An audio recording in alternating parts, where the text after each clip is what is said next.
Thanks for chatting.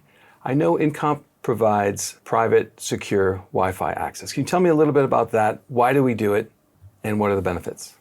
Yeah, so when we bring our devices to site, the number one thing is that they have to work. I mean, this is a one-time show. It's only going to happen once. All these devices have to be functional. They have to work for the whole duration of the show. What we don't want to do is rely on someone else's infrastructure. So hotel Wi-Fi is great. It works brilliant for a bunch of patrons in the room who are there in a transient way. Emailing, texting, that sort of thing. They're on Facebook, something like that. It's great for that, but it's not great for the kind of dedicated streaming services that we offer. So we bring our own dedicated infrastructure. All we require from the hotel is a single line with some pre-amount of bandwidth on it that we've talked about in a previous meeting with the on-site provider. Everything downstream from that is us. Got it. And that means we've got total control of it. It also means that you've got someone on site who knows how it all works. So if there is a problem, they can solve it for you very quickly. Got it. So avoiding that dreaded, everybody shows up the morning of, pull out all the iPads, try to connect, something doesn't work right. Yeah, everyone's been to site and you do a Wi-Fi survey when there's 5 people stood in the big conference room. And you get a really fast speed, everything looks really great. And then the following day, 300-400 people turn up and suddenly it's all a little bit flaky, and because the infrastructure that's in the room is designed to cope with that number of people checking their email. It's not designed for those people to all be streaming YouTube or something like that at the same time. So we bring our own dedicated infrastructure. It's all built in-house. It's all tested beforehand. And there are also devices on that network to help reduce the bandwidth that's required from the hotel. So we don't need an enormous internet connection. Got it. So when we bring our own Wi-Fi, we're bringing physical boxes called access points. Yep. And we put those around the room. Yep. And that's what the iPads then directly connect to. Exactly that. So there's no interaction with any infrastructure from the hotel. It's all our own. Got it. So let's say we had 200 iPads. How many access points would we bring? So the minimum we would have for that would be 4. We would tend to overspec and bring 6. Got it. Just because then you've got a couple of spares, you're not really overstressing any one particular element of that network. And when you have those 200 devices sat in that room, we're monitoring those access points in the room and we're balancing between them as we go. So if there's one that's a little bit overstressed, it'll hand off to another access point and make sure that the overall level is at a very safe. Got it. So by overstressed, let's say the iPad's closer in proximity to a physical point that we've brought in the room.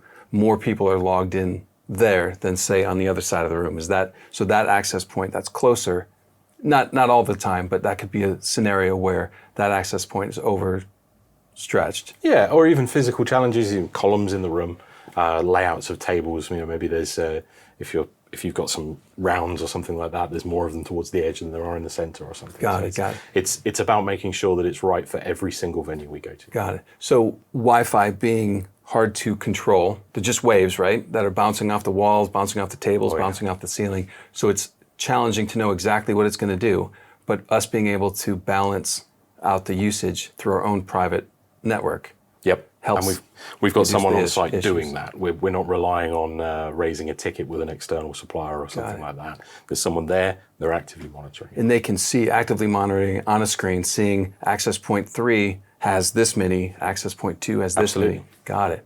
Full control of that then. Absolutely. Got it, perfect. Before you mentioned when we were chatting, you mentioned an analogy about Wi-Fi and how it works. Because I think most people would just think, I have my phone, it's connected to Wi-Fi, I should see this amount of speed. Why might that not be the case?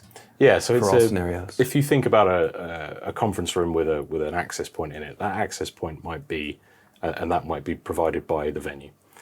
There might be a single access point, it might have a really big radio antenna on it, it might be able to carry a lot of radio waves. But if you think about it like a door to a room, if you have one door, single door, and you try and cram 300 people through that door. All at once, you're going to end up with a blockage. You're going to end up with a little bit of backlog of the data getting through. And an upset fire marshal problem. An upset fire marshal, people getting bored and turning around and going home, all sorts of horrible stuff like that.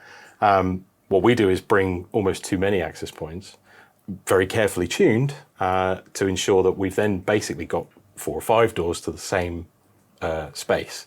You then get a much easier flow of people in and out. There's no stacking. There's no sort of lag or backup of data. Got it. So the biggest takeaway being that the requirements of what we're looking to do, build that engagement with the audience through live slides, which is the video feed being sent out, not just to the projectors, but to all the iPads in the room. Mm-hmm.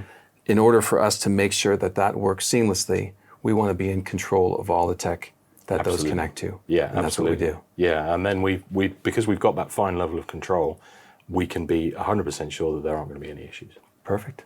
Is there another reason why we might want to bring in our own private network? Well, it's genuinely more secure because the only devices that ever connect to that network are ours. So there's no risk of anybody accessing anybody else's device or anything like that. If you were in a BYOD situation or if you're using an infrastructure that's in the venue, you're kind of relying on their security or whatever's set up on those devices. The only devices that ever connect to our network are our devices. So there's definitely never going to be any bleed of any information. That signal that's going to those iPads can't get anywhere else. Got it. That's great. BYOD, you mentioned that being bring your own device. So if somebody has their own phone or their own laptop connecting to the venue's network, that sort of thing, that's where they're connected. But what you're saying is on our network, it would be just our devices connected, secure, and safe. Correct. Yep. So there's no distraction, no interruption. It's all the focus on that device is what we've got control of. Wonderful. Well, I hope that demystifies some concerns about Wi-Fi, but also explains why we do what we do. For sure. Perfect. Thanks, Graeme. No worries.